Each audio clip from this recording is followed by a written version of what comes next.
All right, everyone, good evening. Welcome to the City of Utica. The time is 7:35. Today's date is Tuesday, February 12th. Chief Plant, sir, can you please lead us in the Pledge of Allegiance? Pledge allegiance to the flag of the United States of America and to the republic for which it stands, one nation, under God, indivisible, with liberty and justice for all. There's room for everyone. If everyone would like to come on in. If not, could last person in please close the doors? This agenda, these kids are. Come on.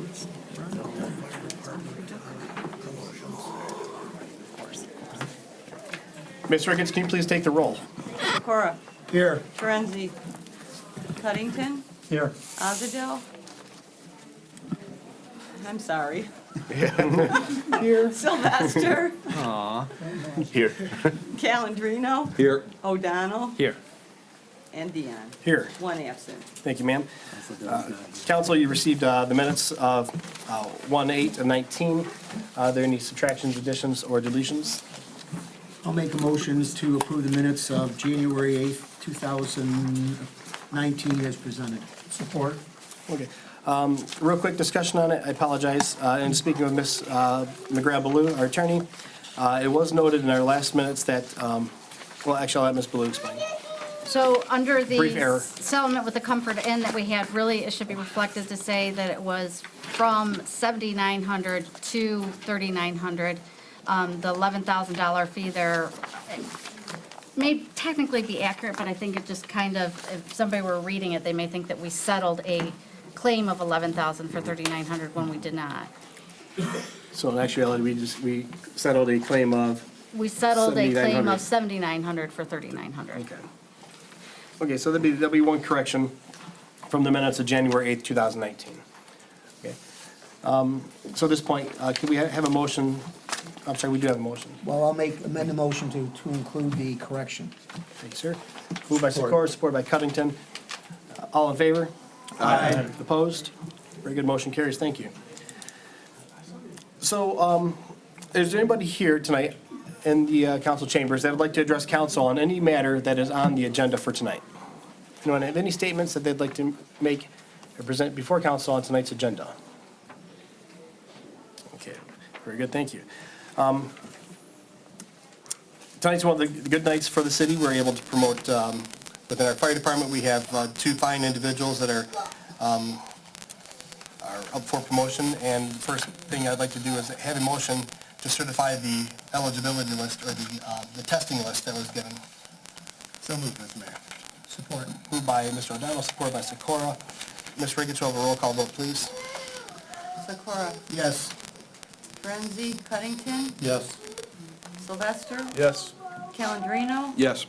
O'Donnell. Yes. Dion. Yes, very good, motion carries, thank you. Next, we have our fire department vacancies and promotions. I would like to have a motion for the promotion of Lieutenant Brian Orlowski to the rank of captain. Additionally, I'd like to declare that there's a vacancy in the lieutenant's position, and also at the same time, I'd like to promote Andrew Ricketts to the rank of lieutenant. It would require a motion. I'll make that motion. Second. Support. Moved by Sikora, supported by O'Donnell. Ms. Ricketts, will have the roll call vote, please. Sikora. Yes.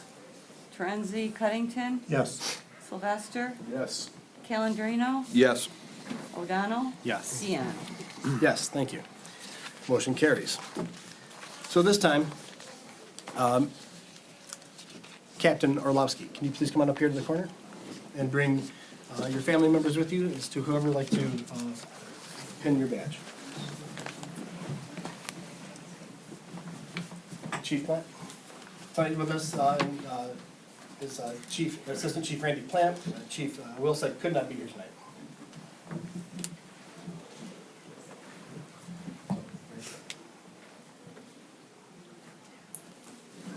You have a Bible, Ken? Thank you. I do solemnly swear or affirm I do solemnly swear or affirm that I support the Constitution of the United States, that I support the Constitution of the United States, the Constitution of this state, the Constitution of this state, the Charter for the City of Utica, the Charter for the City of Utica, and the rules and regulations, and the rules and regulations, policies, and procedures policies, and procedures of the Utica Fire Department, of the Utica Fire Department, and that I will faithfully discharge and that I will faithfully discharge the duties of Fire Department Captain the duties of Fire Department Captain for the City of Utica, for the City of Utica, according to the best of my ability. according to the best of my ability. Congratulations, Captain.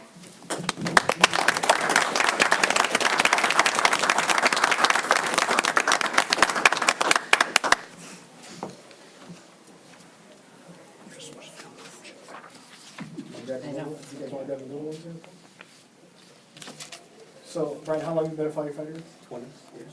20 years here in the city. Very good. Thank you. Ladies and gentlemen, Captain Brian Orlowski.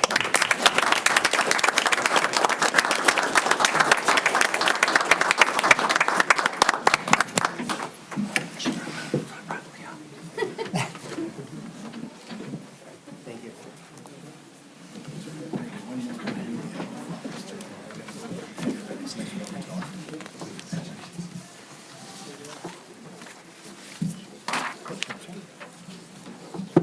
Next, Lieutenant Ricketts.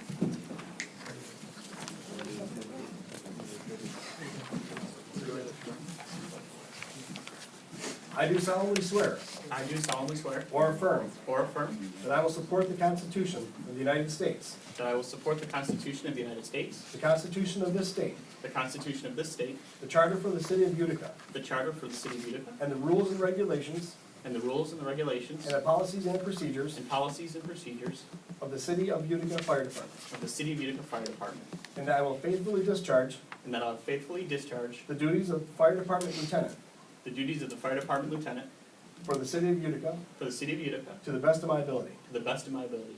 Congratulations, Lieutenant. Thank you.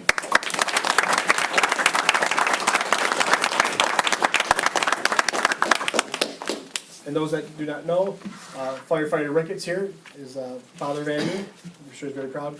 And Miss Ricketts here, our city clerk, also a very proud moment for them today. And brothers from the city of Warren, I don't know if we met before though. Joel. Joel, from the city of Warren Fire Department. Very good. Thank you, Chief. Ladies and gentlemen, Lieutenant Ricketts. Thank you.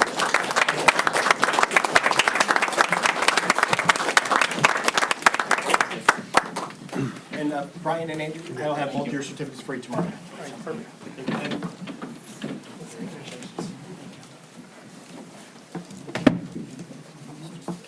So council, should we have nothing further from the fire department, I would like to release the assistant fire chief for the evening to go and make sure that the lieutenant and captain are properly celebrating their promotions. Thank you. Thanks, Chief. Thank you. Very good. Let that thin out the crowd. All six of you here.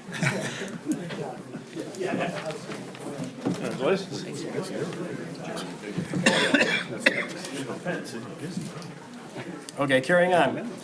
Item number 3 on the agenda is unfinished business. We had nothing to be concerned with that. Consent business, also no concern for that. We did receive correspondence from Peter Lucido, our state senator, congratulating the city of Utica. Also, correspondence from Councilman Gus Calandrino, which Gus, we'll address that when we get into the council reports, if that's okay. Yep, that'd be fine. And also, James Gallant, Senior Housing, he offered a letter offering support for maintaining senior housing as a City of Utica asset. And also D, the MML liability and property pool dividend check. Ms. Ricketts, can you tell us about that?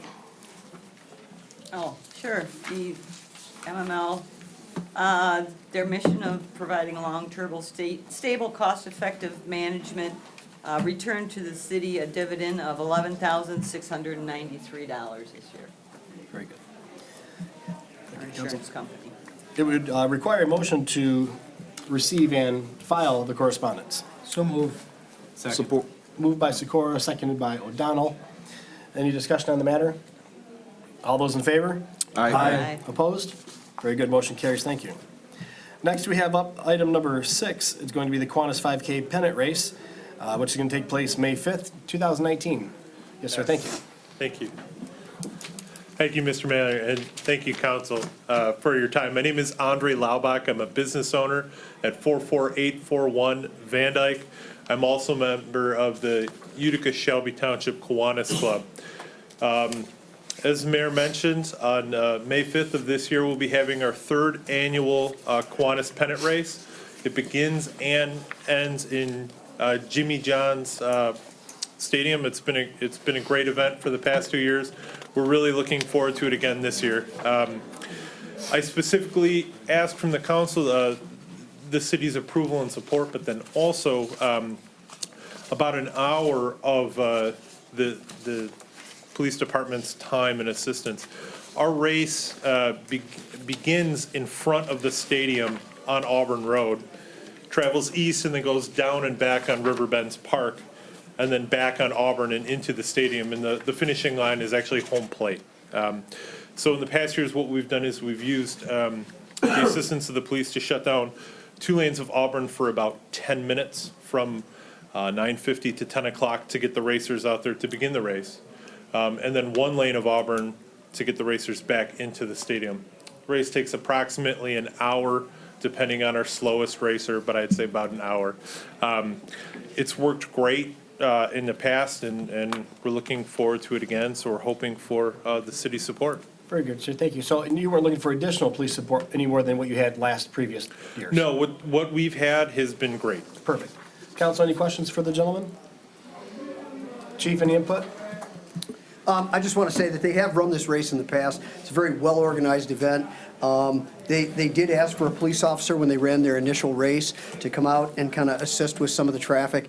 And in the past years, it really hasn't been needed. It's been very effective, just closing down maybe 1 lane or so just to get the initial race started.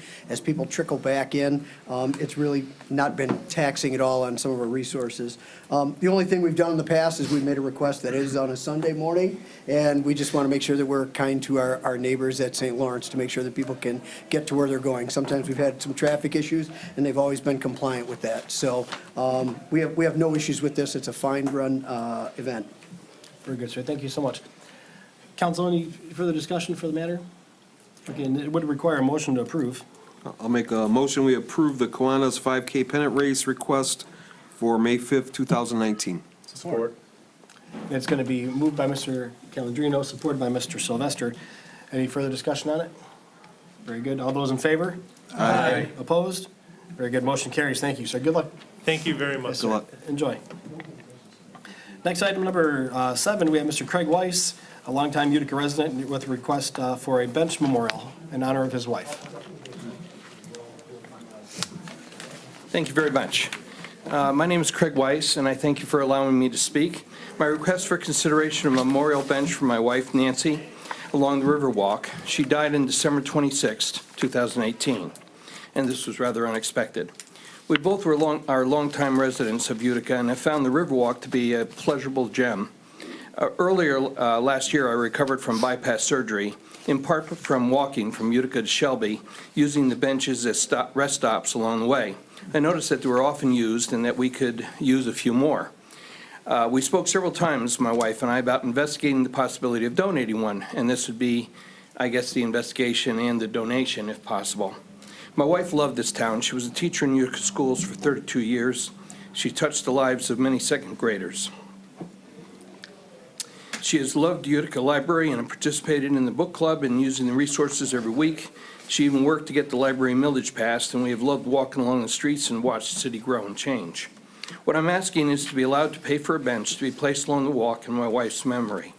I'd like to have her name and birth date or death date on the bench. I would also like to have a possible C.S. Lewis quote, which says, "You are never too old to set another goal or to dream a new dream." If possible, it would please me greatly and would be a fitting tribute to my wife and to the walk she loved. Thank you. Council, any discussion? Great. I'll make a motion to go ahead and approve Mr. Weiss's request. Support. Support. Discussion, Mr. Lang? So with all due respect to the request, one would be the placement of the bench. There's been several requests, you mentioned the Riverwalk. Right. Out front here in the park or along the north side? Well, it would be nice if it could be along the Riverwalk itself, along the north side. So we've had multiple requests for memorials within that park, and in working with Mayor Noonan, we have other parks that we've set up for that. Have a personal interest in leaving that park kind of solvent the way it is, in the Wait, sense, Mr. Lang, he's asking for north up by Epler Junior High. oh, up that way, Yes, okay. sir. So, that being said, then there's some other comments about it. Just in the past, what I would ask is that certainly grant his wish to have all that, but the condition of the bench and the engravement and whatever that is becomes the responsibility of the donor. In the past, we've had benches placed in, one particularly in Grant Park, and there were plaques on it, and the plaques get vandalized and whatnot, and even torn off. And then the donor asked for us to replace it, and we did, and then it got vandalized and torn off again. So we didn't replace it, and it came down to, well, if you're not gonna replace the plaque, I'm taking my bench. So they did. I think Mr. Weiss's bench is going to be scripted into the material, is that correct? Right, the ones along the Riverwalk there have been made out of a fibrous plastic that is very durable, and the engravings usually are placed right into the board work itself. And those are a little more difficult to damage,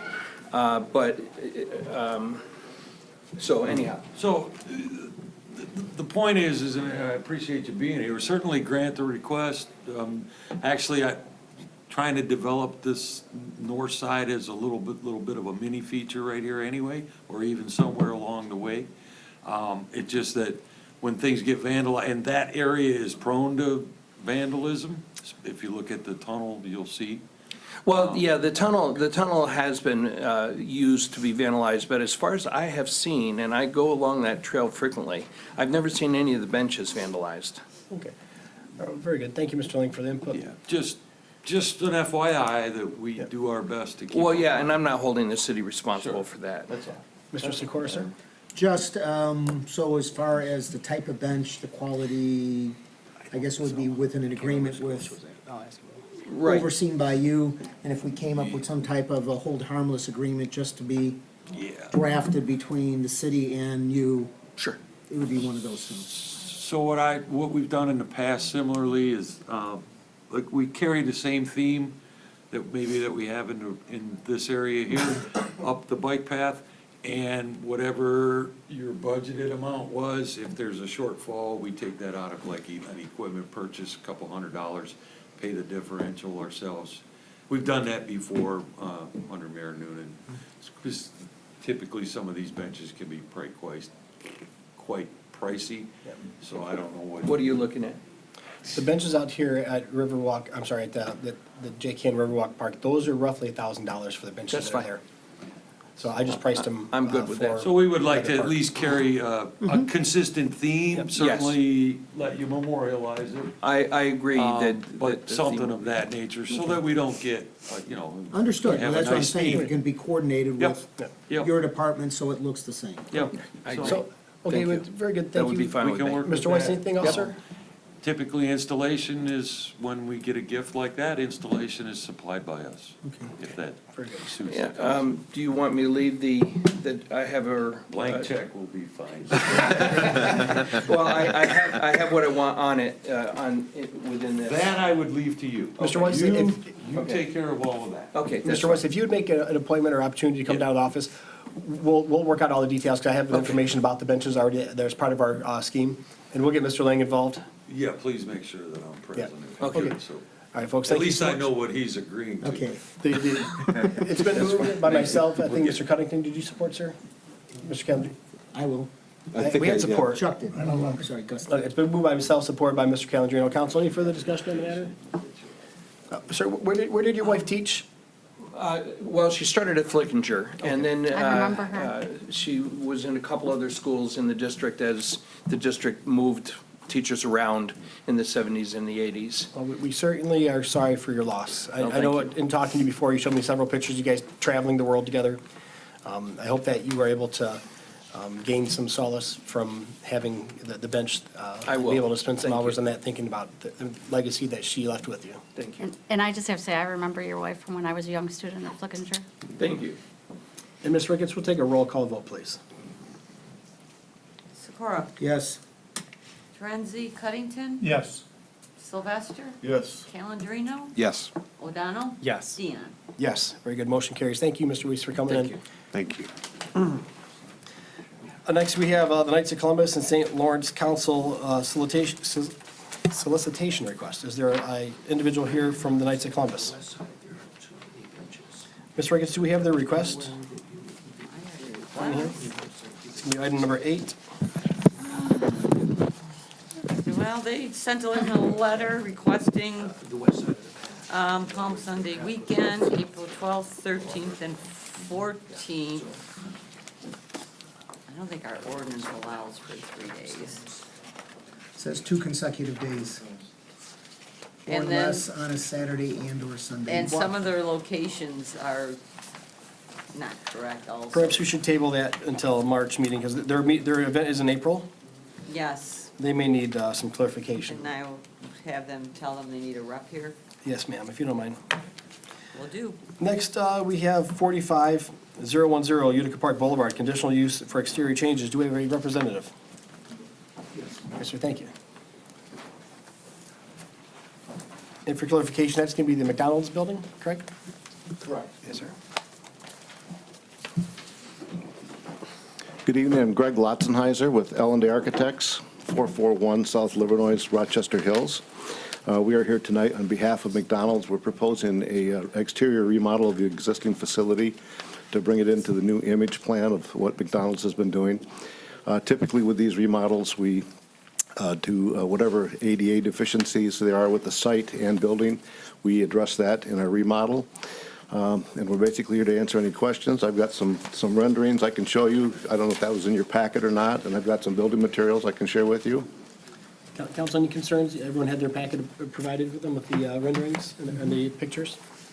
Is everyone satisfied with what they've seen? Yep. Would anyone like to see the materials that he's brought forth tonight? Okay, very good. Okay, so I think everyone's satisfied with that point. Was there anything further, sir, that you needed to state? Not really. We're here to answer any questions. Okay, Mr. Cuddington, sir? Yeah, any idea how long it'll be closed down? Uh, Since I go there. I'm sorry? Since I go there, I was wondering how long it'll be closed down for. Actually, the total construction time will be about 2 months, and they won't be totally closed down because we're not planning any kitchen work at this time. So part of the time, the drive-through will be shut down, but the lobby will be open, and then when they're doing the lobby work, the drive-through will be open, so it should be open all for the whole period. Yes. Council, anything further for the gentleman?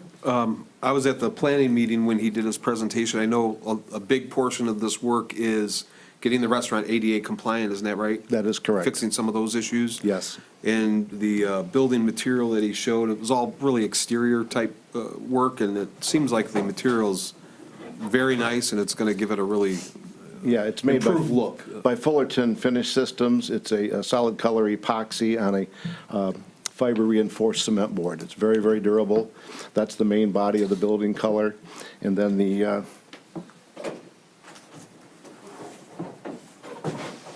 there are 2 brand walls that'll have the accent color on it, one on the vestibule side and one on the front. Fantastic. Council, anything further? Well, sir, thank you for presenting, and also thank you for, I know you represent the client, but we'd like to express our gratitude for continuing investment in the city of Utica. Certainly, I'll let McDonald's know. So, council, at this point, I would require a motion to approve. I'll make a motion to approve the conditional use exterior changes for the property at Utica Park Boulevard. It's been moved by Calandrino, supported by Cuttington. Council, any further discussion on the matter? If not, I apologize. All those in favor? Aye. Opposed?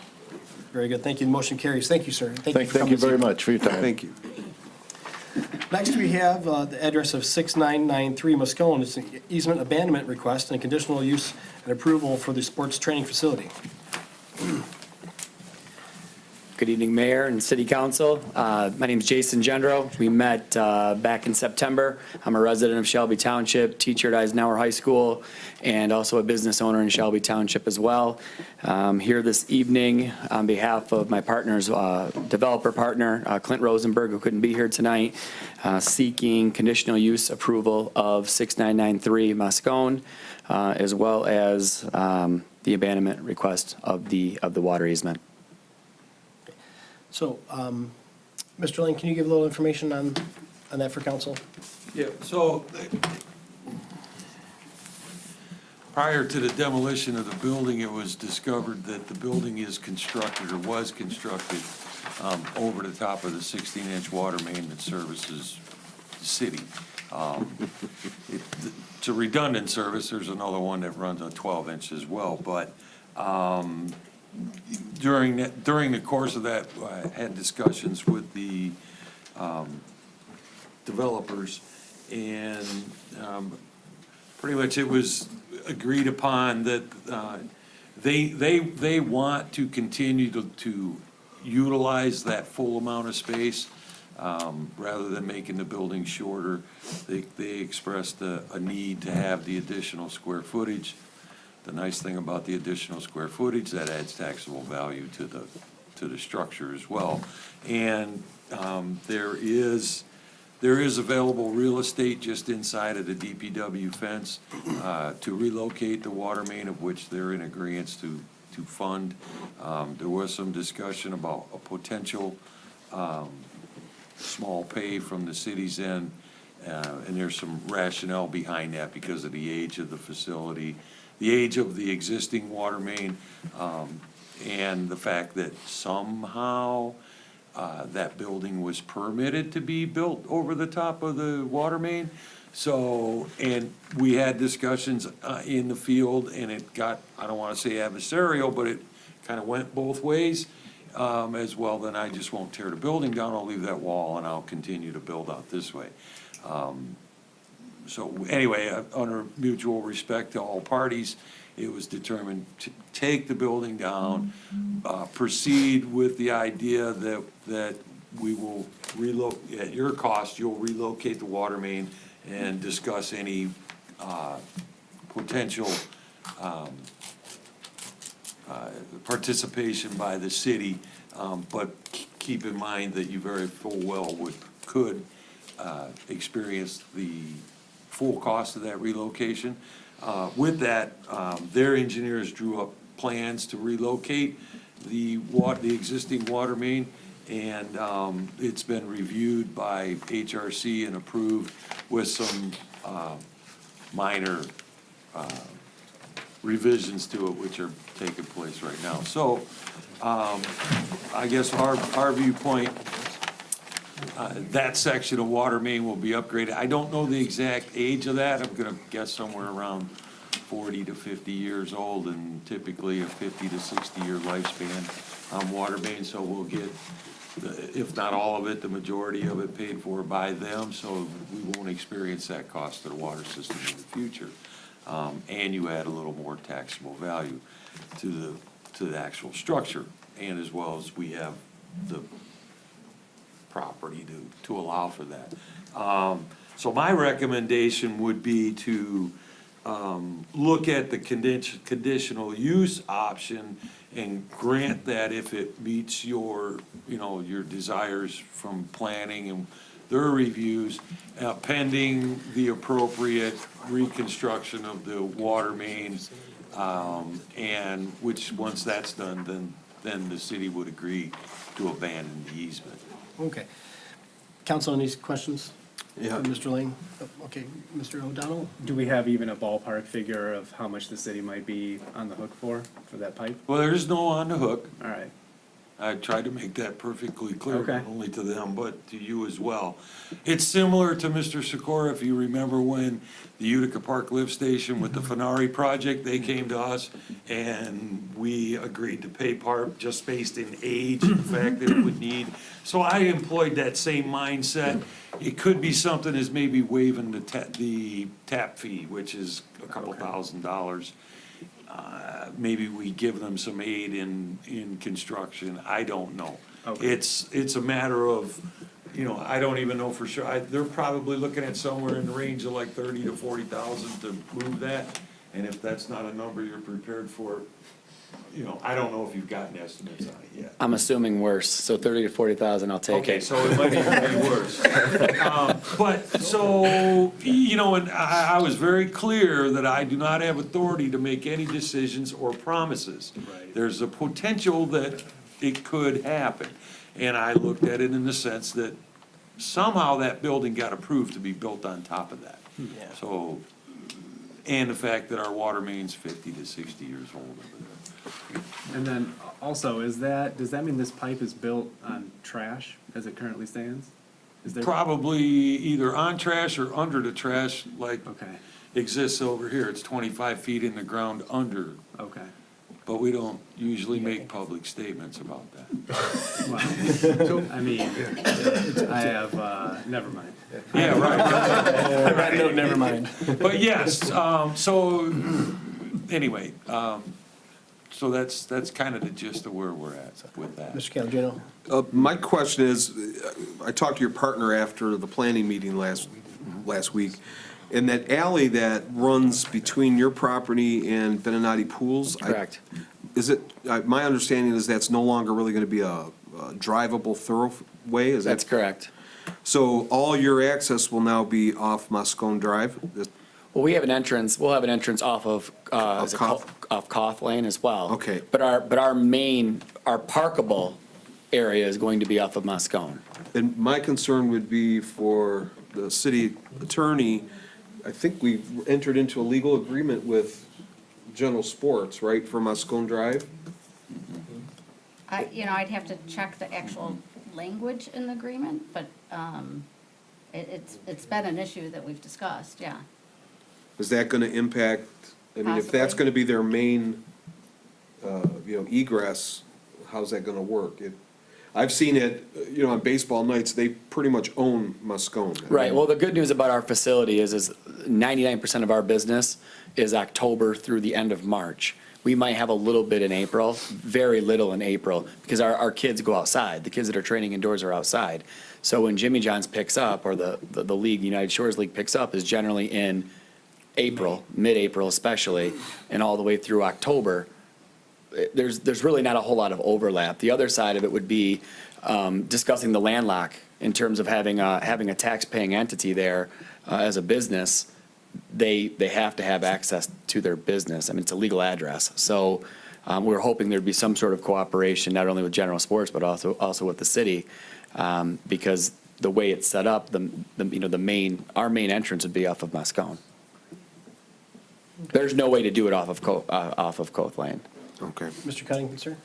Yeah, my question to Bill and you. I see the 6-inch sanitary sewer. Is that enough to handle his new building for the amount of bathrooms that'll be in there, besides what we're already using it for?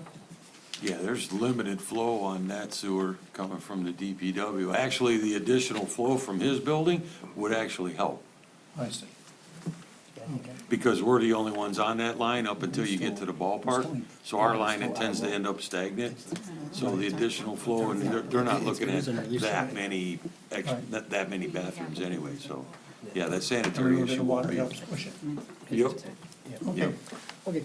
Any other questions for the gentleman, Mr. Sylvester? Yeah, this is just real, so it was only, like, we only discovered about this water main through this, or like we already knew it was there, or?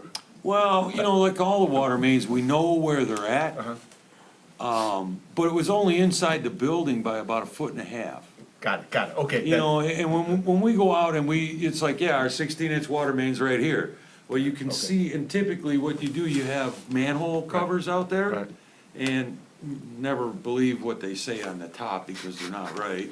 Okay. Some of them are other communities. Okay. I don't know how, they were surplus from Okay. East Jordan Iron Works. But for alignment purposes, it's like, okay, I'm standing on top of the water main here, it's the gate valve, and the print shows it goes over there. Well, is it over there or over there? No, it's right here. Okay. So you put a line on the ground, here it is, and when we actually, since that structure's been there, and I'm gonna guess 40 years or longer, since that structure's been there, there's never been a need to actually mark it out, Right. because it's always been there, and it spans all but about 8 feet of each gate well. In other words, just inside of our fence and just outside. So when we marked it up, it's like, hey, building's on top of it. But similarly, we had, across from the fire hall to the east, the little red with the stone building right there, the sanitary sewer went right underneath the middle of that entire building. And when I caught that, the building was already there and they came in for renovations, and I brought them to the table and said, well, yeah, we'll approve the renovations, but you're gonna have to move the sewer. And they did, luckily, they put it in the alley, so that's kind of where we're at. Cool, thanks for clarification. Not quite sure how it happened. Wasn't from us, or me. Is there on-street parking on Moscone? It wouldn't be for us. I believe I just mean in the general. parking that's there now, there's a bunch of parking spots, but I believe that's for the land lease, United Shore League and the city of Utica. There's a ton of parking spots there right now. Yeah. We actually built our entrance, if you look at the plans, we built our entrance off of our own property, which was part of where the alley was. Right. So we didn't take any of those parking spots to do the entrance. We So your used- entrance is right by where the dumpster currently is drawn in? Is that Right, and where that alley Where opens the up alley would currently. have started, right? Where it Right. tapers up a little bit? Right, 'cause it's a 21-foot alley, and 11 foot of that alley was our property, and 10 foot of it was Benanati. Okay. So, okay, John, Linda's brought up a point. So how is this being envisioned as far as, because that is city property that they would be egressing and off of, I mean, is that pursuant to an easement, or is it pursuant to some sort of licensing agreement, or how has that been addressed? In terms of the ingress and egress from Moscone? Is that what Well, coming in and out on Moscone, yeah, because that's not a road. It's a driveway it's a service drive for the DPW for the city of Utica. Yeah, that was one of the questions that we had in our discussion. We didn't know how the agreement was originally set up for that address, because like he was saying, the address is on Moscone Drive, so is there some type of access easement? Is there any type of ingress, egress easement that's available on record, or how it's set up with the city, or? For whom, for whom? For that site, for Moscone, if there was one in existence or not. I don't think there ever has been historically, would be the issue. So I think that would be something that needs to be probably hashed out as any type of legal language, that they would have some sort of access easement agreement with the city to utilize that drive. Wasn't that similar to off of Hall Road going into, was Lease the agreement? There is King's Auto, one right all now, that was there? yeah. That's the agreement Into to the use the old city. Farmer Jack's or Yes. whatever which is King Automotive, and that access is actually city property. City property. So we just entered it into agreement there to make it functional, so that property became usable. But we have the extra complication Yeah. on this one because we've already entered into an agreement with GSE, right? Yeah, and I think, as I recall, one of the problems is, I don't know that we have a specific survey of that property to know if that particular land was subject to the ground lease or not. I'm vaguely recalling, I didn't Well, I don't see think it was this the until ground lease, today. it was the usage. The license agreement? Yeah, the license agreement, yeah. Yeah, I'd have to pull it to see if it's an exclusive license. Have you and- reached out to GSE and spoke with them about have not. Driveway, the sharing the driveway? We wanted to deal with the city because it's the property of the city. And we go to the city first. I mean, Sure. Yep. it's your property. The parcel ID is yours. Sure, but I believe we have a licensing agreement with GSE for usage of that area. We'll have to check into it as far as. We just didn't want to step on any toes, to be honest. I Certainly. mean, that's not our place until maybe that's introduced on your behalf, or on our behalf by you. I'm gonna make a motion, we table this until we can research our licensing agreement with GSE. Well, You can we still do got, the we got, first part. we have two items here to deal with. The first is gonna be the abandonment of the easement, which is where the water, the main runs. So we can deal with that one. So if you don't mind, we'll need a motion to approve the abandonment of the easement. So moved. Moved by Sikora, Support. supported by Calendino. All those in favor? Aye. Opposed? Very good, motion carries, thank you. So now the conditional use of the sports facility, there was some question as to access off Muscone Drive, and whether it would be whether it be a violation of the license agreement that we have currently with GSE, or if they would be able, if we would have the ability to grant you access. So that's a question that we need to have answered probably between our legal and their department, or their legal department as well. And I didn't have the materials till today, and that's nobody's fault, but I didn't have an opportunity to. Is do it it so before much coming the here. question of the drive, or is it the parking? Is that what you're concerned about? The drive, we have our own parking. Right. They have 17 I'm talking about the spots. parking that's along the road there. I'm sure you guys would use that in the wintertime because the baseball park. We is wouldn't closed. advertise it, but it's, well, you yeah, know how I it mean, works. I don't They're see gonna a park where they problem wanna with the park. parking there on the road. Right. Because they're closed. Mr. And the Lang? roads Well, are used by just everybody. kind of cutting in front of Councilman Caladrino.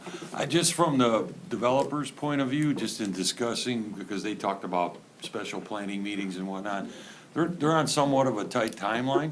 So would it be, maybe if they're, and it's not me to suggest, but I guess I'm suggesting, suggest that you, maybe if you're leaning towards approving it pending the access, in other words, if it meets all the requirements other than the actual access, maybe approve it conditional to the. That would be acceptable to me. The reply from because otherwise they're a month out. Yeah, we don't need to do And they're not gonna do anything to keep going, and they wanna get it done, and I'd Right. like to see it done. Good. Yeah, that seems I like a think we good all idea. would, so Is our I city don't know if attorney okay there's. with that suggestion? That would have to Yes. be up to Linda to, She said she's okay. And then the city will follow up with us based on your time frame and when you contact them. And getting back to and I'm glad Mr. Ling brought that up, a little bit of a time restraint. Remember, going back to September, we have the grant, and we were approved for the grant. And from what we were told today, the grant, Dan Goff is supposed to be contacting the city sometime in the next 2 weeks. They said 7 to 10 days.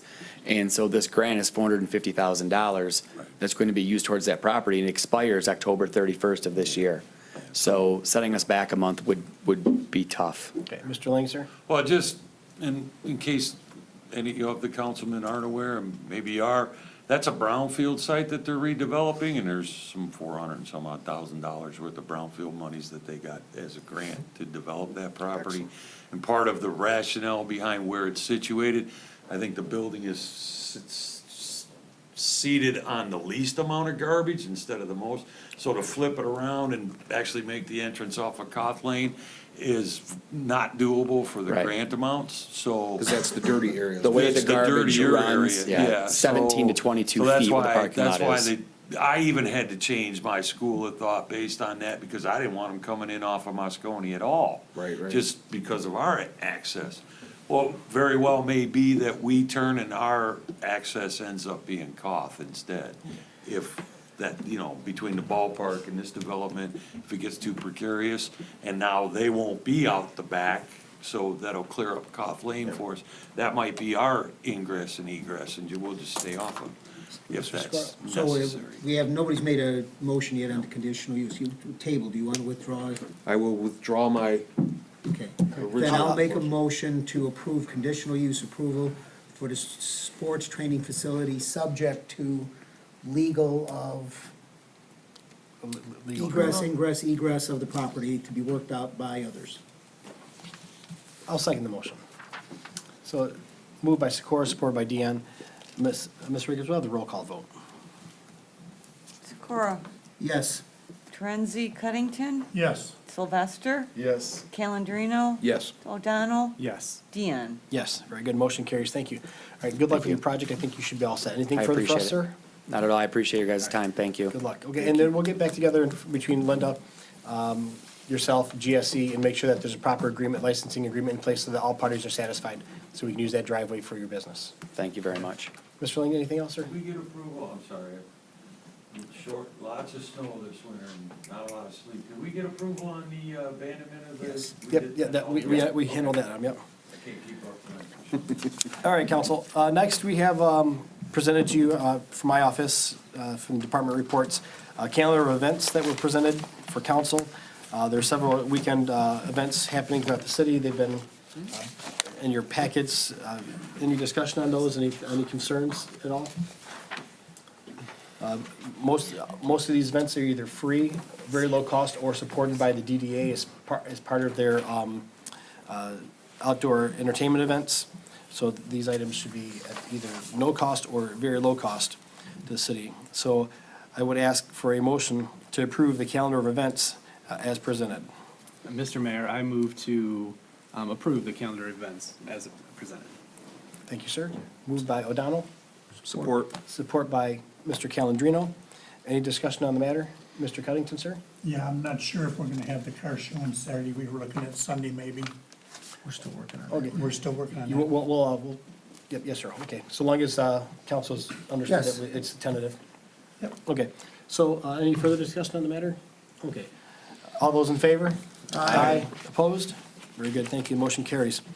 Next, we have a vacancy for the Board of Review, and Mr. Douglas Kuligowski, longtime resident of the city of Utica, has stepped forward for appointment. And council, if you would be so kind as to approve the appointment for Mr. Kuligowski to serve on the Board of Review Commission. I'll make a motion to approve the appointment of Douglas Kuligowski to the Board of Review. Support. Moved by Sikora, supported by Mr. Cunnington. All in favor? Aye. Opposed? Very good, motion carries. Thank you to Mr. Kuligowski for his dedication to the city. Next will be Planning Commission appointment of Mr. Jeffrey Rinke. Jeff is here with us tonight. A longtime resident and grew up in the city as well, and family members still live in the city. Mr. Rinke, I would like to have him the appointment to the Planning Commission because our Planning Commission continues to dwindle in numbers. His appointment would help bolster that commission. And tonight, council, I respectfully ask for you to approve the appointment of Mr. Rinke. I move that we approve the appointment of Mr. Ranky to Planning Commission. Support. Moved by Mr. Calendino, supported by Mr. Sylvester. Council, any discussion on the matter? Very good. All those in favor? Aye. Opposed? Very good. Thank you. Motion carries. Mr. Rinke, sir, and a certificate here for you, sir. And thank you for spending the time with us tonight. Yes, sir. And thank you for your dedication to the city of Utica. Thank you. Next, we have Parks and Rec appointment. We've reached out, just like Mr. Rinke, we reached out to several residents in the area and trying to fill commissions, committees, and by way of appointment. And Miss Janice Shoemaker, a resident here in the city of Utica that lives on Brownell, has expressed interest in planning and recreation appointment. And she is a member that is constantly involved with the city activities. I see her at many of the events, and I would ask council tonight to please consider the appointment of Janice Shoemaker to the the Parks and Recreation Commission. So moved. Support. Moved by Sikora, supported by Calendino. Council, any discussion on the matter? Very good. All those in favor? Aye. Opposed? Very good. Thank you, Mrs. Shoemaker. Motion carries. Item letter E, we have a vacancy in the 345 Pension Board. Tonight, council, I'm asking the appointment of Mr. Ken Sikora, our Mayor Pro Tem. He is well-versed with numbers, longtime resident in the city, 29 years on council. Is that correct? 29 years? And the color of his hair shows it. He was the dark-colored hair when he first joined. but I have it. No, no. So, we're not also fortunate. What was I up to 29 years ago? That's right. So, yeah, Brad. So, council, I would ask tonight that you would appoint Mayor Pro Tem Ken Sikora to the pension board. I move to appoint Ken Sikora to the Act 345 Pension Board. I will support the motion. Council, any discussion on the matter? And Ms. Ricketts, will have a roll call vote, please. Sikora? Yes. Torenzi, Cuddington? Yes. Sylvester? Yes. Calendino? Yes. O'Donnell? Yes. Deanne? Yes, very good. Thank you, Mr. Sikora, for your dedication to the city of Utica. I appreciate your help. Thank you. Next, council, I presented to you 3 bids for the blue light telephone requests for the parks. The request initially came by way of concerns for safety in our parks. We have done a little research. I've reached out to a company called Code Blue and 2 other companies that are in your packets. These emergency telephone poles are in hospital grounds. They are in other parks, municipal parks, and they are also on major campuses throughout the community. Chief Cody and I visited Oakland University, where they have Code Blue brand emergency poles in their jurisdiction there. They have several hundred of them. They have thwarted crime and many suspicious incidents of nature in the past. They have the ability to be both hardwired for electricity and solar powered. They additionally have the ability to be wireless with a cellular service or hardwired for telephone, and a combination of the 4 existing overlapping each other. As well, there's other abilities to have cameras mounted to them for recording, and also either just recording capability or for live picture view, which is not part of the request, but certainly could be an add-on at later points and times. But council, tonight I'm asking for your consideration and purchasing a minimum of 4, 2 for Grant Park, 1 for the upcoming Pioneer Park, and 1 for Heritage Park. Mayor, I believe the DDA's already approved, or I'm trying to remember exactly what our vote was. The We DDA is gave approved funding. tentative support of, I believe it was $15,000. Yes, sir. Yep. So the DDA initially has approved a purchase of these in supporting the cost. That would initially purchase probably 2 of these, because I think the cost on these are about $6,500 roughly for the ones that might fit our city the best. So, council, any further discussion on these? Oh, yeah, no, Mr. Mayor. Do we have any sense of, like an ongoing maintenance cost, or is there any other different kind of fees that we're looking at with this? Chief, do you remember what the chief from Oakland University had said to us, do you recall? Yeah, some of that is gonna vary based on the options. As he indicated, they are expandable. They get to a point where there's actually first aid kits, AEDs, that can be opened up if they communicate with dispatch. And now they have the Stop the Bleed kit if somebody is hurt seriously in some accident. These doors would open up and allow public access to some of these items. As far as the maintenance costs, getting back to that, it depends on how advanced of a system that you get. Many of them are extremely durable. They're a Michigan-based company. They use them in our weather. And of course, obviously in the situation as described at Oakland University, they get plows that throw snow against them. They're out in the rain and they're pretty durable. The maintenance that is generally required is that of somebody going out there validating that it is still in place. And what they do is they make a communication call to dispatch to validate the communication capabilities. And so, council, again, the DDA has committed, at this point, $15,000. That would not cover the entire cost of them at this point. I will be consulting with Parks and Rec and then furthermore with the DDA, but DDA has pledged support for this. I don't think that they would, in my opinion, I don't think they would shy away from this expense, because this is something within our parks that does provide a sense of safety and immediate communication to the police department, and puts people on notice that safety is a priority in the city of Utica. Mr. Cuddington? Question on, always thinking of the negative sides. Concern about kids just pushing the button. And does the police department go there when the button's pushed, or strictly by the dispatcher? If there's a distress call of any kind, officers will go out there to investigate. If it is a problematic issue, children causing a problem, mischievous kids just trying to get the attention of the police. Obviously, we'll make efforts to try to stop them, identify them to their parents. Those are some of the issues that you contend with. For the most part, the way they're designed, the way the buttons on the speak to talk are usually located, it's a little bit more sophisticated for smaller hands. Not to say that they can't, but some of those problems do exist. So, Mr. Lancer? So, I guess I would offer total support for those, especially in light of the couple incidents that have happened in the parks more recently. In attending my son's college in Chicago, they're throughout the entire campus. If for nothing else, Chicago's neighborhoods probably aren't much different than ours, maybe a little more, maybe a little worse, but from a father's perspective, just seeing those kiosks throughout the area makes you feel a little better.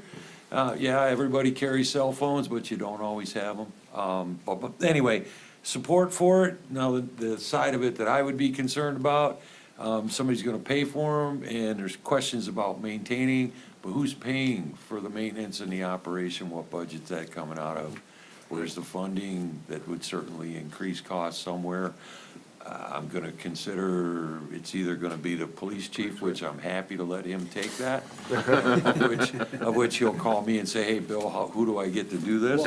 Well, like We work with well any park, together. with any park Or it'll be a asset. parks function, which is fine, but if it's a landline, somebody has to pay the bill. If it's a cell line, somebody has to pay the bill. If there's maintenance involved in it, somebody's gotta pay the bill. Those are things that, like in talks with the DDA, I think it's always good, and Phil's real good about reminding me, and I agree with him, free money isn't always the best money. I would consider that if the DDA was to, and I'd like to see this ongoing, for projects that the DDA funds, I would like to see them pledge maintenance monies and operation costs to them. That's just a thought. It kind of keeps the city operating on our general fund budget. I'm the guy that just asked you for 2 employees. And like, these are something that is, if I had a choice of those or employees, I'm gonna tell you employees. I couldn't speak for the DDA freely, but I can tell you that the DDA is dedicated to providing the best equipment in the parks. People may have noticed that we've not done the Riverwalk Festival, we've not done the Ice Festival, and that's because the DDA is very seriously looking to invest in the city of Utica, and our parks is one of the #1 priorities. They're looking to spend those dollars that they saved, which are thousands upon thousands of dollars, by not doing those festivals, to reinvest in the city and brick and mortar projects. And this is one thing that the DDA was very confident in supporting.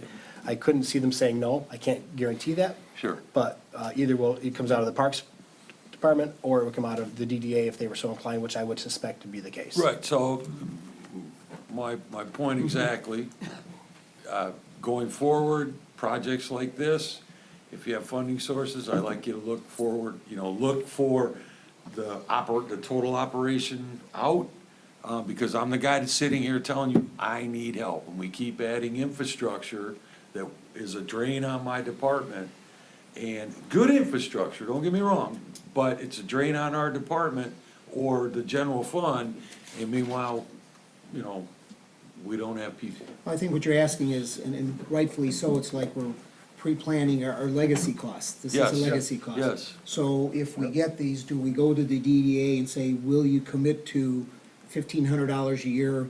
Or whatever it might be for, I don't know, were you looking for hardwired ones or cell phone? I don't know the exact systems you were looking for. Yeah, and that But- being said, and it helps too, because,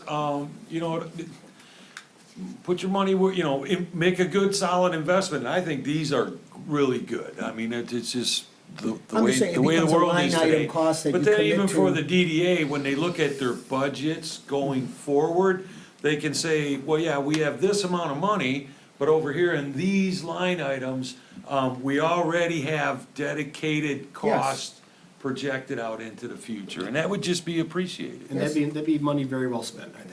These are And great deterrent. it's within their scope of what they can do.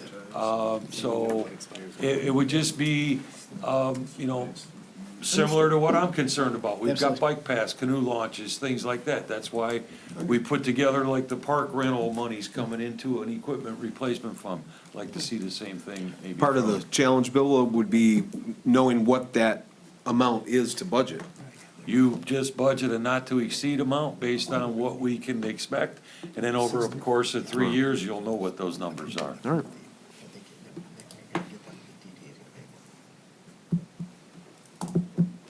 Thank you. All right, thank you, sir. Council, any further discussion on these? So, council, I am asking that we would opt to use the company called Code Blue. They're a local Michigan company. Their prices are reasonable as far as they are in the middle between the three bids. They do not exceed any of the other bids as far as quality per unit and price per unit. They are used elsewhere throughout other municipalities and also at Oakland University and even downtown districts. The very same company, they have the ability to come out and service these where the other ones from other companies are out of town. And I believe they are the best product for the city at this time. And I would like to make a motion to approve the purchase of these using DDA funds, if so approved by the DDA. At least a minimum of 4 units at this time. So, but we still really don't have, we've got a base cost of per unit, but I'm not sure, well, I guess, I'm still not really sure what all the various different features are, whether they're, because we had a wide variety of features that I assume would impact the cost. And then we don't really know, we've got, it looks like at least for 1 year, a commitment of 15,000 towards this, but we don't quite know exactly what it's gonna be. It just, I love the idea, but it seems really vague. Can we, Am I Carol, can we do this, I can, just- in the, can we get on the, or ask kindly of the DDA, you've committed $15,000, so at the next month, the city would like to purchase 4 in the locations listed. Will the DDA commit to the price of 4 units, pick what you want, and Maintenance. maintenance, almost a line item in their budget from henceforth that will take care of the maintenance, cleaning, whatever it might be. And that would also include like the line Yes, costs, the line right? costs, I if mean, we're yeah, going right, cellular. right. Is there any Service costs, that's what I'm saying. benefit, So, is there any benefit to having to approve all 4 right now? Because you could do 2 right now at the cost. What's You that? could Of the get cost to that's been committed? $15,000. Right, that's what I'm saying, we could act on. a little more maybe act on- incrementally, yeah. Okay, very good. So then I'll withdraw the motion and amend it to a motion to purchase 2 of these units to be installed in Grant Park under the same agreement that the DDA was going to pay for these items. And if, again, as And DDA continue. members, if you can take it back to your board with those idea of the Maintenance ongoing fee. cost involved with these. And even these 2, can we, again, were these gonna be cellular, were these gonna be hardwired? That's what I was gonna say, are we giving that onus to DDA to make those decisions about whether it's gonna be the wireless phone connection or the hardwire? I think economically, we're gonna be stuck with the wireless, I'm guessing, I right? think where you're at, and I'm not the attorney, but just based on my experience with kind of how it works, the DDA decides what it is you want to do with your money. As long as it's been budgeted for and it's in your budget. From there, when you want to put the equipment in the park, you bring it to the council and you say, we want to fund this and we'd like to put it in your park, and the council decides yes or no. So as far as the options, that's a DDA function. So then maybe It you want certainly maybe can be, tables? if they're paying for it, similar to when we built the park next door with DDA funds. The city council didn't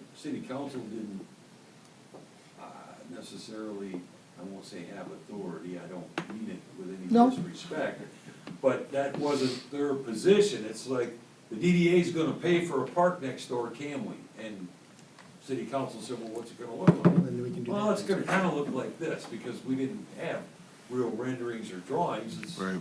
It's gonna be nice, trust us. And they said, yeah, okay. I would think Kind that of the in a DDA and council and the mayor and the police all got together to say, okay, this is what we would like to have. as opposed to you guys, DDA, saying, well, we're gonna, even though we're paying for it, we want this, this, and that. Well, you may be picking things that we may not need. You see what I'm saying? Right. Right, but you have a policeman that's already working on it, the chief and. No, that's right. You've already got that in place. You know, I understand maybe we We've need, got that in place, the so- DDA needs to put together a package to present to council. Yeah. And I can understand that, but you know, the unfortunate part about this is, if I was sitting at home as a resident, I would say, this is that red tape crap. Yeah. That never gets anything done. You talk about it, you talk about it, talk about it, you don't do it. This is that red tape that we need to cut through What and I'm go. trying to. I'm feeling that Yeah. sitting up here, to be So honest. I will withdraw my motion. Well, then let's make a move. I will make a motion to purchase with the funding provided, the $15,000 provided by the DDA, okay? 2 of the blue light security centers to be placed into Grand Park.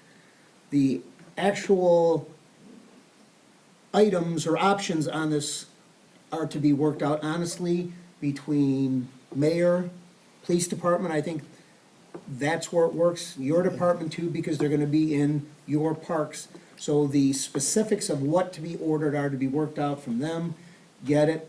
DDA can then come back, go to that, ask, can we get a legacy cost of this is what it's gonna be on a yearly basis, and will you be so kind to give us 2 more? But I think that just solved, Thank you. done with the red tape, Which is where I was trying to get. I know. to go. Yeah. So So we have a, it's been moved by Sikora, Support. supported by Calendino. Council, any discussion on this long, lengthy matter? Yeah, well, I think the red tape is just, like I said, we're trying to cut through the aspect of, trust me, yeah. Yeah. as opposed to voting on trust me. Well, we're gonna give you- So here, we've narrowed it down, right? We're gonna So take the, that's- we're gonna so, take the yeah, experts, so- right. and they're gonna give us the best bang for the buck, and they're gonna know what that is. We call it red tape, it's bureaucracy. Unfortunately, it's necessary bureaucracy. We have to satisfy certain, are they statutes, Phil? So we have to satisfy that. Understood. So, in other words, it takes an act of council to allow the DDA to put it in the park. Good. And I appreciate council's And support It takes the and, DDA to step up and pay for it, and I'm looking. in helping forward in this to pay matter. for it all. I think this will make a difference for our citizens. I think it's gonna restore some I sense of security. I also don't think it's the city purchasing it, I think it's the DDA purchasing it. The motion was worded that the city would purchase it with Okay, I'm sorry. DDA funds. So we'll amend the motion. To say that The- what's the word? The city the city- approves the purchase by DDA of these, and to have the necessary department heads pick the options of what DDA would like to buy. It's well subject to the Parks and Rec approval as well, too. Right? Okay, is that better? Better. Okay, So moved by Sikora, I still support. supported by Okay. Calendino. Any further discussion? Okay, all those in favor? Aye. Opposed? Very good, motion carries, thank you. Okay, council reports, we'll start at the end. Mr. Calendino. I will make this very quick. In your package, there's a memo. That memo includes a list that I compiled during the campaign in November. And these are all concerns, requests, things that residents brought up to me. Admittedly, the list includes things that are not easily feasible if we didn't have some major outside assistance.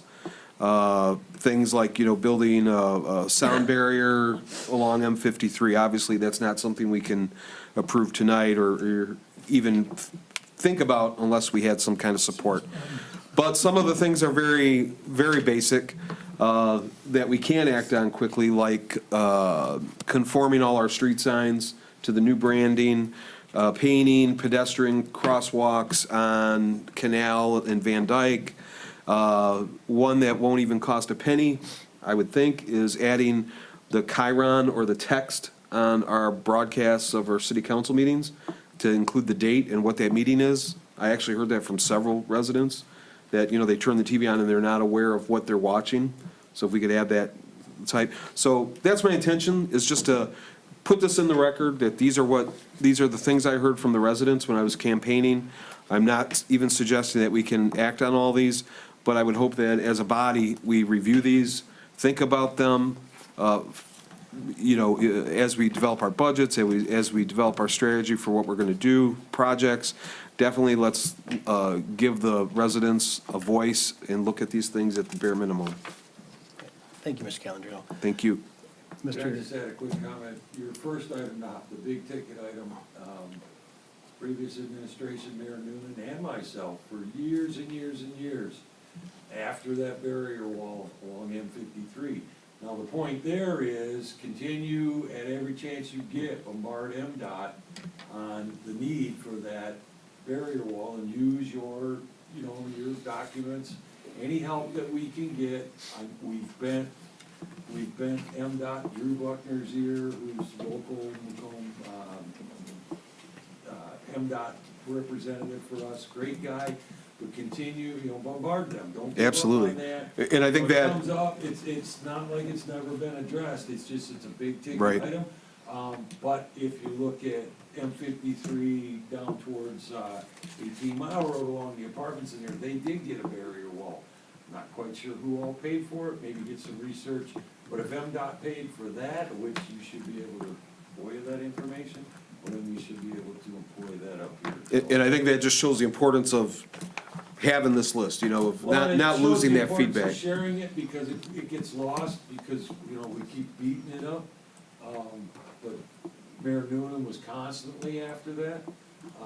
And now that you brought it up, I wanted to share that. Sure, thank you, Bill.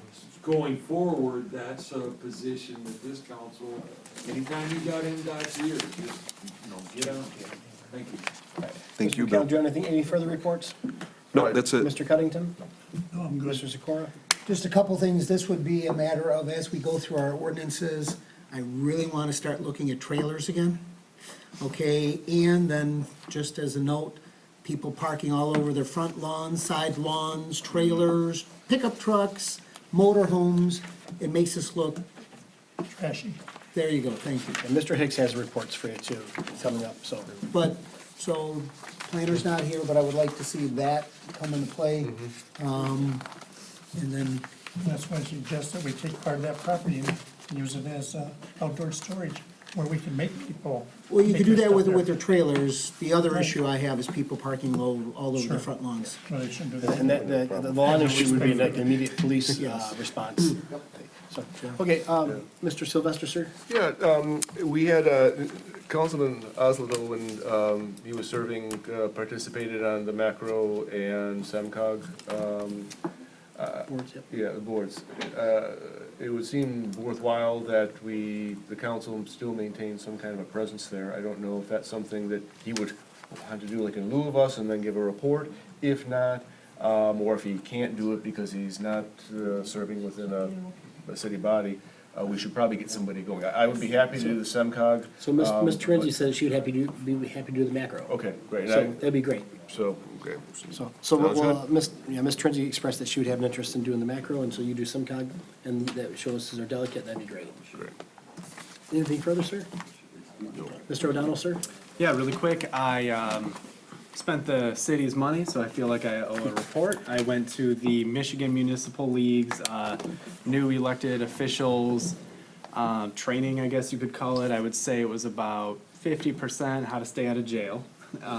So lots of stuff about FOIA and Open Meetings Act. And then I would say the other half was sort of budgets, definitions, things like that. I thought it was very, very useful. I can't really remember the cost, but it was not exorbitant. Yeah, like $90, something like that. And I thought it was very valuable. I'm going to, now that I'm bringing it up and remembering, I'm going to share what I learned with Councilman Calendino, who is our other newly elected official. So thanks to the city for sending me. You'll be I really appreciate active with social media now, right? No, quite the opposite. They told us all about how to get in trouble on social media. Technically, we're not supposed to like any of each other's posts.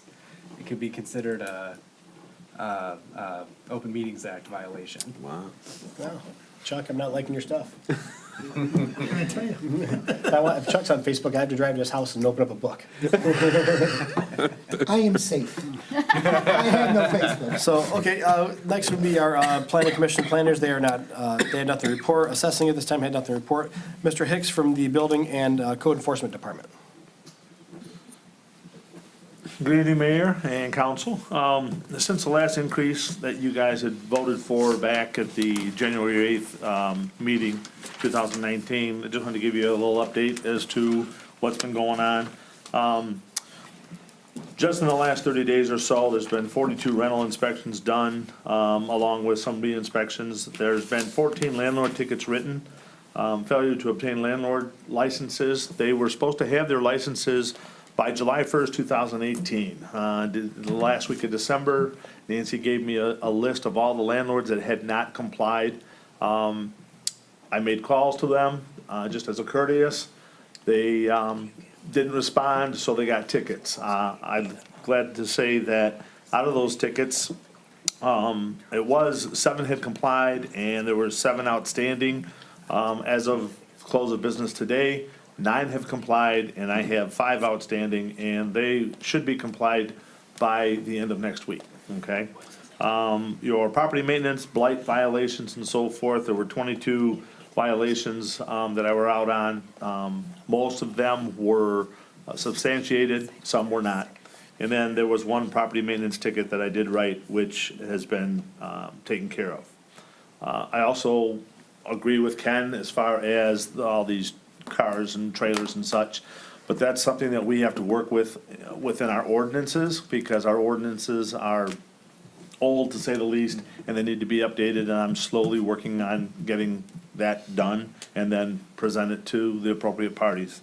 Also, just an FYI for you folks, in case you start getting bombarded with phone calls from businesses, we have approximately 360 businesses in this city, okay? And the due date for their new business license regulations or registrations were due, they had to have them in place by December 31st of last year. As of today, we have 71 businesses that are unlicensed, okay? Under the pamphlet that, or the letter, I should say, it's a final notice letter that went out, Nancy's had sent out to all the business owners that have not complied so far. They have until the February 28th, which I feel is too long of a time, but the letter's already gone out, so they've had an extra 2 months to get their licenses done. They have not done so as of yet. So on March 1st, those that have not done their proper registration and so forth will be issued tickets, okay? So in the event that you all start getting complaints about me, saying, well, what's going on? I've gotten a lot of complaints from, I guess we call them complaints, from landlords saying, well, this has never happened. We've never had to do this, okay? And that's because past inspectors have dropped the ball, basically. So if you do get complaints, by all means, forward them to me, but just so you know that, we gotta toe the line, and, these, like I tell these landlords, it's their responsibility to know when their licenses are due, okay? Myself, as a landlord, I know when I have to have mine done, and I make sure that's done so I don't get tickets. Final notices, again, for business licenses were sent out February 8th. They have until February 28th to comply, and March 1st, tickets will start being issued. Very good. And Mr. Hicks, how has the code enforcement portion been going as far as actual blight? Well, it's been going this time of year with the snow and so forth. There's not a whole lot out there, but what little I do see, my biggest thing right now is, as Ken pointed out, parking on lawns, trailers. We have an issue because we don't have anything that addresses other than parking 20 feet off the street for your trailer. A lot of the residents in the properties in town don't have the access to their rear yards to be able to park their trailers and so forth, okay? So, yes, I would like to see something. I know we've discussed, Bill and I have discussed as far as maybe that property putting up or developing a parking area for trailers. There's still a lot of discussion that has to be done, but for most of the part, this time of year, the code enforcement would be the parking of cars, trailers, not so much, obviously, the debris and such yet, but that will be coming. Very good. Okay, so thank you very much. Okay, if there's nothing further, we'll move on to the library. Ms. Daggy had nothing to report, so she's been excused. Fire Chief Kevin Wilsick was not able to be with us here tonight, but he did pass on that firefighter Stephen Karen has resigned. I believe that firefighter has been employed now in the city of Washington Township. So I believe he has moved on to that. So the training location. program is good too. Well, yes, potentially. We did also reach out to Universal Ambulance. We had a meeting with them, and they are helping us in the recruiting process. They are looking to train individuals to become an EMT free of cost. If they become a Utica firefighter or they're pledged to become a Utica firefighter, they will receive free EMT training at Universal Ambulance in Sterling Heights. So that might help get some of our people that are interested, because elsewhere I know that class runs nearly $1,000. So thank you for Universal Ambulance for helping out. Chief Cody, sir, anything? Just a quick update. A number of months back, we had approval from the council for the purchase of a new police fleet. Those were promised to us in October and have yet to be delivered. Through recent communications, have received notification that they're expected within the next 2 weeks, anytime within the next 2 weeks. So we should start getting those vehicles in and start cycling them out. And they're going to have to go through the loadout process, and we're retaining some of the equipment from the existing vehicles. So you should see some new vehicles appear soon. Some things I just want to bring up to the general public. We get back to the snow removal issues. We just want to make sure that everybody's complying with the ordinances, not placing any snow in the street for businesses and that kind of thing. We want to make sure that everybody is taking part, doing their part to make sure everything is clear for pedestrians and people to move from vehicles into some of those businesses to make it safe for all. I'd also like to just tell everybody, I appreciate them being a little bit more patient in their driving this year. So far, some of our accidents are down, so everybody is kind of taking their time, and that's a good thing to see from the public. It's easy to see from our perspective. The DPW usually has the roads cleared off, so everybody leaves their house thinking everything is fine and ready to go. However, the county is usually not quite as timely as our DPW.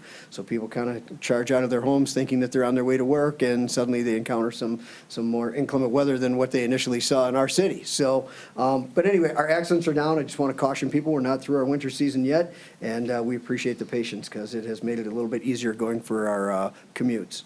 And that's all we have. Thank you, Chief. Next, DPW Superintendent Bill Lang, anything, sir? I'll try to make it quick. The Chief covered some of it. I was gonna tell you the reason your accidents are down is the quality of our road clearing, but you got that. I'd like to just update council, because you were aware of the water main break that we were in search of.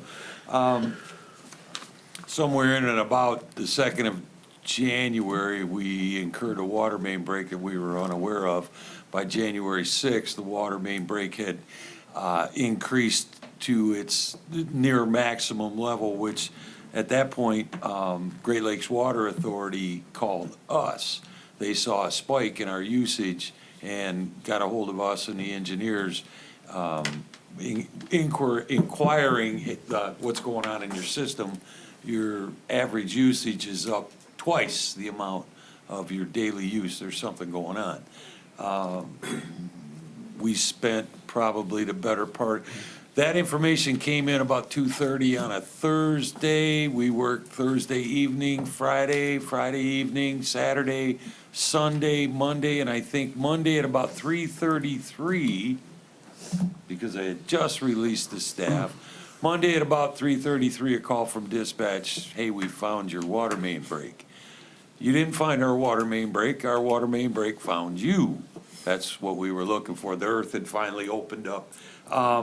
The reason for such a hard time to find that, I mean, some people will say, well, what do you mean you couldn't find it? City of Southfield had one they were looking for 2 months, couldn't find it.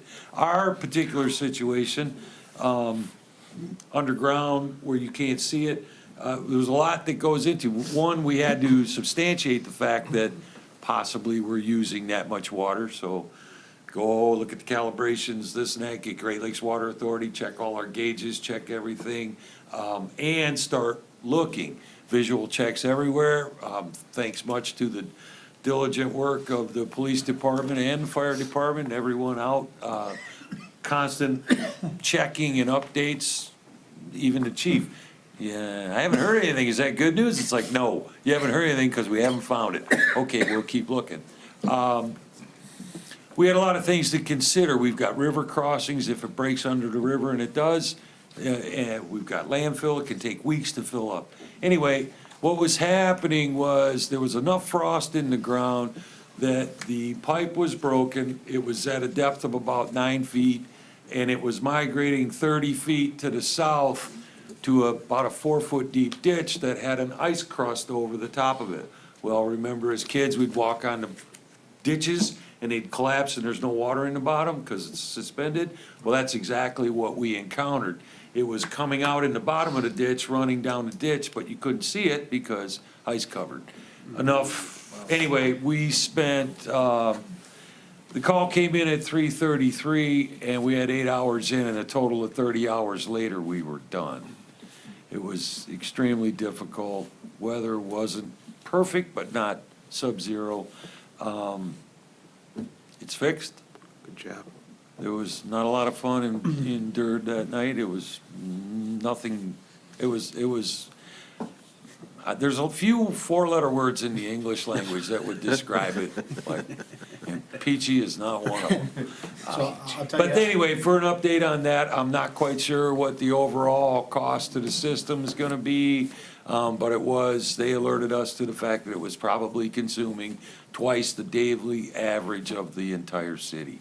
I know, it was a 16-inch water main, primary feed to the everything east of M53, which complicated issues because we had to, isolate the area and then get with Shelby Township, get permission to go on the emergency bypass and feed the rest of the city, and then, go about our work. And being short-staffed and my primary underground guy off on injury, I stepped up and we got her done.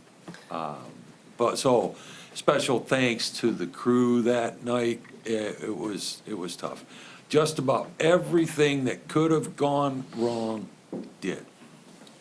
Thus the 30-hour shift. But we got it. I can tell you, I was, at 3:33, I went down there and I saw the hole for myself. It was very large and intimidating. I came back at 3 a.m.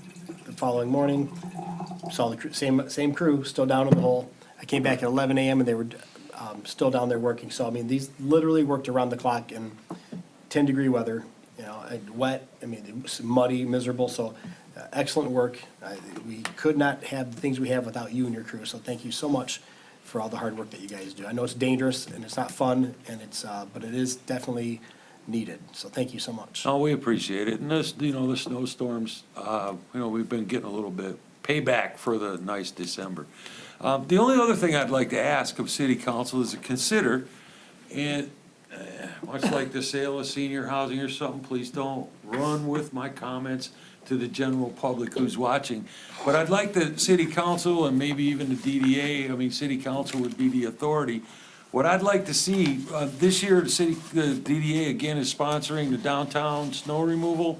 And they're trying to take it to another level where they clean it even better. But what I'd like to at least put in the heads of city council is the idea of no overnight parking, at least in this downtown district.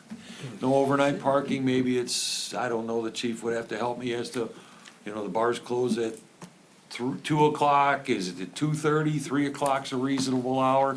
But I'd like to see at least like no parking from 3 to 6:30 or 7 o'clock, at least in the street. Certainly the parking lots, I'd love to have the parking lots empty too. For street sweeping, for the winter months, we can be so much more effective, and especially in the downtown.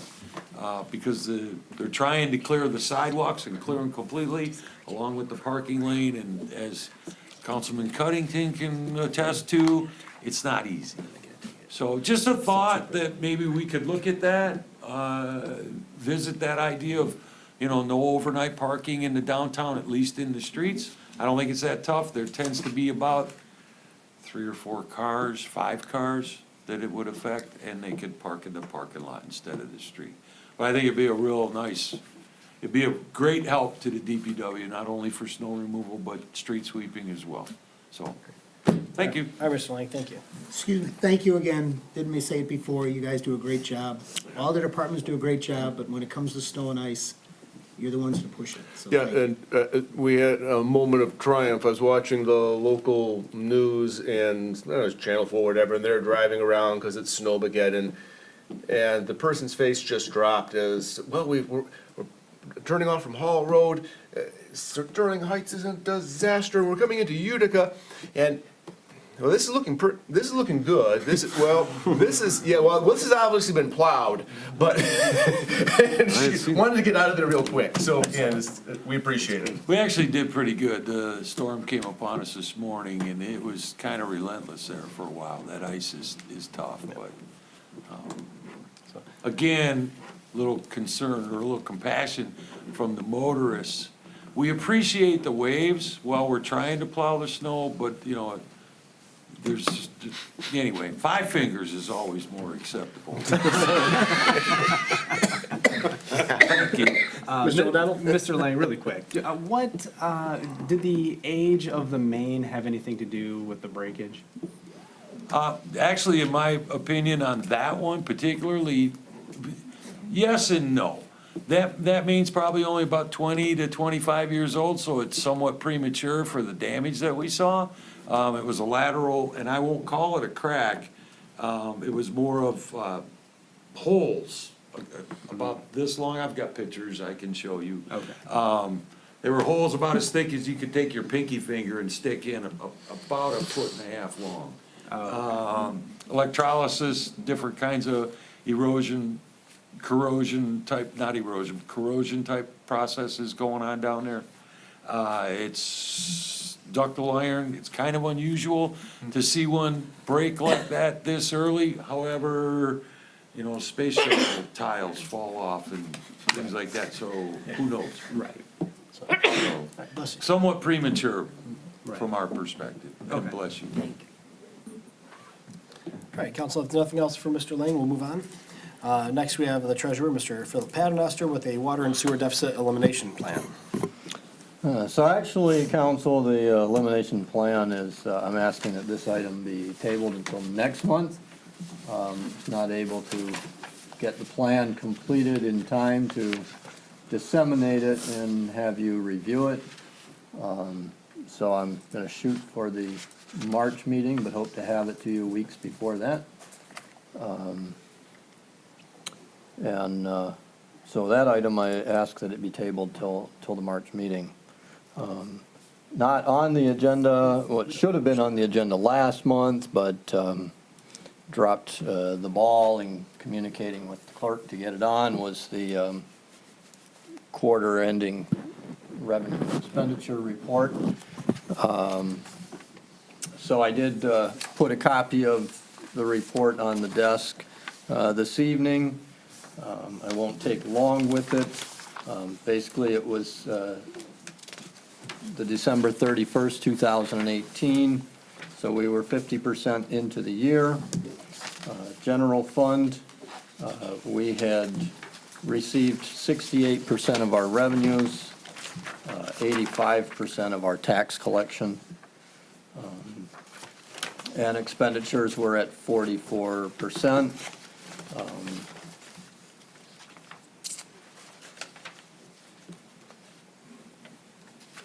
Point out that a big chunk of that was debt service on the streets. We had principal payment, which puts us at 94% for the year. You have in the bills payable the interest payment that will take that to 100% for the year. In the major street fund, it's looking like expenditures were at 10%, but that's because we were behind in getting October, November, and December into the system. Those got in today, will be reflected next month. Same goes for the local street fund. You'll see revenues for those two are at 42% for the year. Major and local street fund revenues come in about 2 months in arrears. So we're just now getting, in February, we'll be getting the December gas tax monies.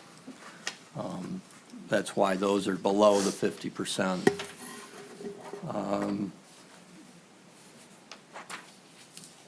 Let's see, building inspection fund, revenues are at 60% and expenditures at 45.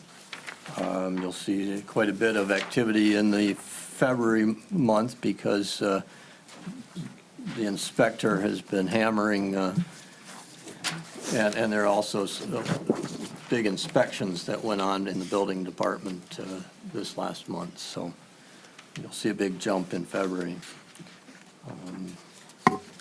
And that's pretty much the exciting stuff. Pioneer Park and Memorial Park,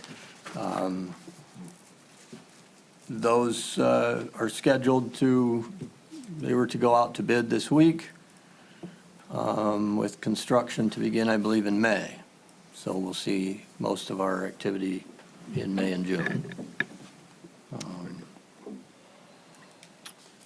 And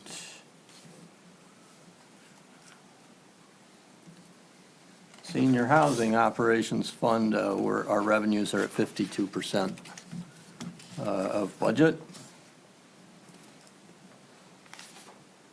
Expenditures look unnaturally low, but that's because you see we have budgets for capital outlay and transfers.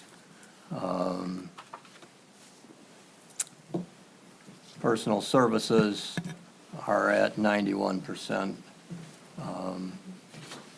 Maintenance is only at 26, so we're doing pretty good there.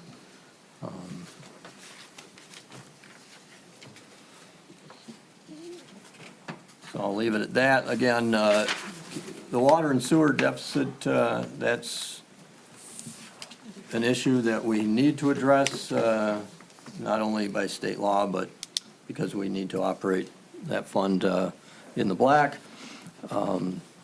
It is going to require an increase in the rates, and that's what I'm trying to work out right now is what's the most fair allocation of those rates. So if you have any questions for me about the details, you're welcome to call me at the office. I hope to be able to get together with Mr. Lang and the mayor pretty soon with a reasonable resolution. Very good. Okay, thank you, Mr. Paternoster. Like Mr. Paternoster said, the RFPs have gone out, are going out relatively soon, this week for the bids for Pioneer Park and Memorial Park, which is very exciting. So I anticipate early spring, we should be start digging, getting something going towards that project. So that's very exciting. Next, we have Ms. Ricketts from the administration, from the clerk's office. We have a career focused luncheon request and also a Title VI coordinator change request. Good evening, Mayor and Council. Our first request is from Utica Community Schools Foundation, requesting our participation in their annual career focused luncheon. Purpose is to introduce students to a variety of career options. In the past years, we've done a major table sponsored cost of $500, allotting us 2 representatives one day or 1 representative each day. We usually send a rep 1 each day at the cost of $500. So I'm requesting a motion to approve that, and then I would need 2 people that would like to attend. I'll make a motion that we again become a major table sponsor for the cost of $500 for the 26th annual Career Focused Luncheon. Support. Moved by Sikora, supported by Calendino. Council, any discussion on the matter? I can tell you, if you've not gone, it is a fantastic opportunity. Kids have some very good insight as to what they want to do. They provide demonstrations and videos that show you kind of their future interest and their careers, and also the food is fantastic, so. Been offered to do one of the days this year. Very good. Volunteers, I get time. Okay, very good. All right, so council would have require a motion to approve the request. I'm sorry, we have a motion. All those in favor? Aye. Opposed? Very good, thank you. Motion carries. Thank you, Ms. Ricketts. And for the Title VI coordinator change request? Right, sorry. I'm just requesting the change in the coordinator. Of course, it was the prior mayor, Jacqueline Noonan, with the change in mayors. we do need to nominate Mayor Dion as the coordinator for the Title IV plan, which is a required plan by the MDOT, Michigan Department of Is it Title Roads. IV or Title VI? Title VI, sorry. Yeah, so I need a motion appointing the mayor to now be the coordinator to that, and that is required by MDOT So to have moved. this plan. Moved by Sikora, supported by Cudington. All those in favor? Aye. Opposed? Very good, motion carries, thank you. Next up, Ms. Ricketts, anything further from the clerk's office? Nothing further, thank you. Very good, thank you. Downtown Development Authority, nothing to report at this time. Parks and Rec Commission, nothing to report at this time as well, except we are increasing our numbers on the commission, which is nice. City Attorney Linda McGrail-Ballou has something for us. Briefly, good evening, Mayor and Council. We have, at last month's meeting, you approved a contract with SYO Computer Support. At that time, we were informed that SYO was in agreement to the various changes I had recommended in the contract. Upon following up the next day, we were informed that actually two of the provisions he was not in agreement with because of the way the motion was formed. It had to come back to council for approval. The changes that were not approved by SYO are very minimal, should have really no impact on the city. One was that SYO had agreed to indemnify the city with regard to any intellectual property infringement disputes, but limited that indemnification to 3 months' worth of contract fees. And speaking with Mr. Gottschalk, he indicated that if he couldn't cap that exposure at the $1,560, he would have to raise monthly fees. It's a monthly fee of approximately, I think, $520 a month, so I do appreciate that. Also, he informs me that there's currently no programs that he's working with the city where there really would be any exposure there. The other provision that he did not agree to was, he has a provision in his contract that awards the prevailing party in any litigation their reasonable costs and attorney's fees.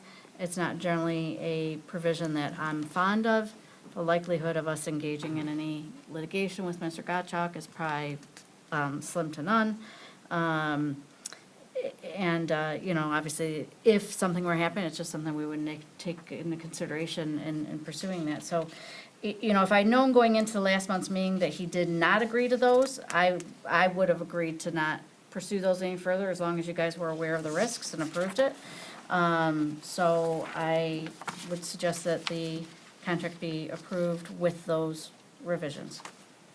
The second one that you say you're not used to doing, is it still in our best interest to come to some other compromise agreement, or he's gonna say no and we're gonna say yes? And Well, I think we're expending a lot of energy negotiating it when I think it's really, when would we get in a situation where we might sue each other? He might sue the city for a failure to pay. Over $500 a month, we pay our bills monthly, that's not realistic. okay. I guess the bigger issue would be if we sued him for some sort of malfeasance down the road, we'd want to take into consideration and make sure that, we've got a darn good lawsuit so we don't get hit with his legal fees, but. It seems like he thought it was important enough to delay. Well, he uses a form contract, and with other clients, it's probably more important for him to have that in there. I really think the likelihood of litigation between us combined with, it's really, we're spending a lot of time and energy negotiating a relatively minor part. So just worst case scenario, something happens, he's negligent in what he does, we prove it, we can still sue him? So he does something wrong, we sue him, we win, we actually get our attorney's fees in that case. So it could serve the city beneficial to have that provision in there. I'll just go by whatever you're comfortable with, but I just want to make sure it's not just to get the contract done. It's both. I'm comfortable with Okay, it. okay. It's, my preference would be not to have that in there, but it's a relatively minor point. We're really kind of splitting hairs on a relatively minor point when you consider the risks involved. So it costs us $500 a month, is what you're saying? Yeah, but you already approved that. Yeah, that's. You already that's- approved the contract. This is if That's This is just the language in that contract. Okay. if we were to get sued or sue him. I'll make a motion to amend, is that what we're doing, amend the contract? It wouldn't be to amend, it would be a motion to approve the contract language minus those two provisions as stated last month. Okay, I'll make a motion to Do do that. what Linda just said. Support. Okay, moved by Sikora, supported by Sylvester. Council, any further discussion on the matter? All those in favor? Aye. Opposed? Very good, thank you, motion carries. Nothing from the Senior Housing Steering Committee tonight. Before we go on to bills payable, I just did want to remind everyone that we will be hosting a town hall meeting. Myself and members of council are certainly welcome to attend. I would encourage all of us to be there to address some issues that the residents may have in mass, because sometimes reaching out via the local newspaper, the Facebook, city website, newsletter, doesn't make us, doesn't put us in the grasp of their questions sometimes. So the idea would be that we would be able to be there before the residents and give them information that was valuable. Some things that, my talking points would be community safety, park improvements, current city projects that are ongoing, future developments, and just basic general information to hand out to the city residents. So if they want to come, they want to see you face-to-face, have a question that they may want to bring up.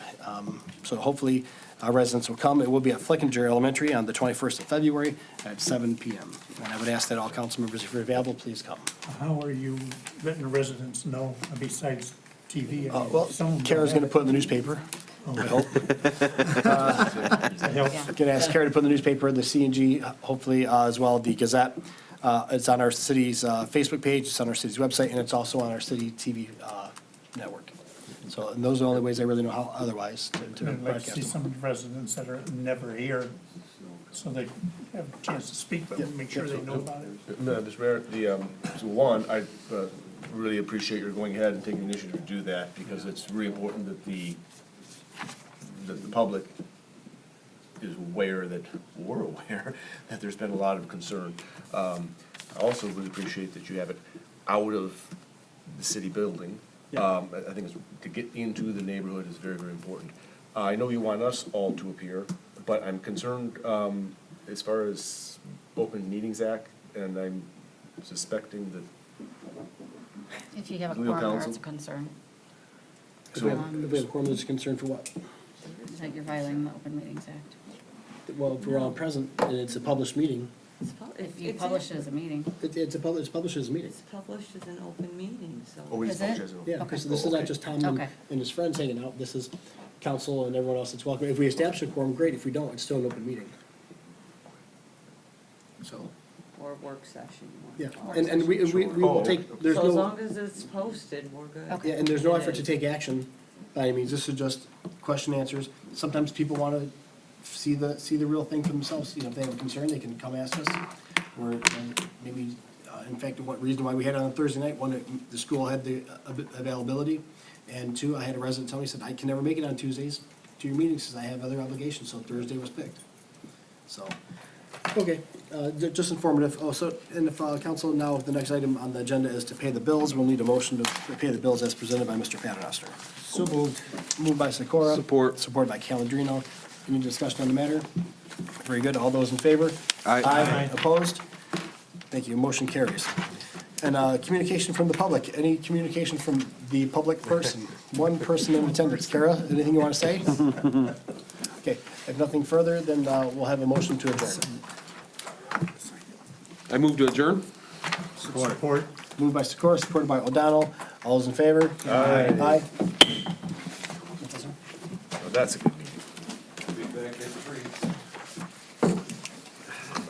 3. AM? What's going on at Great Left Hand? Are we supposed to get more You're snow or ice, anticipating, are Bill? you? Are we? Is it? The kids can't go to school when, If we don't have school, Would it be possible they're to just ask the guys shutting not to me wait? down at home. You go by. It's You know that just, if you ask, they're gonna. because they get along so well. You know? well, your son's at that age, right? Yeah, oh, it's a joy. Automatically. My son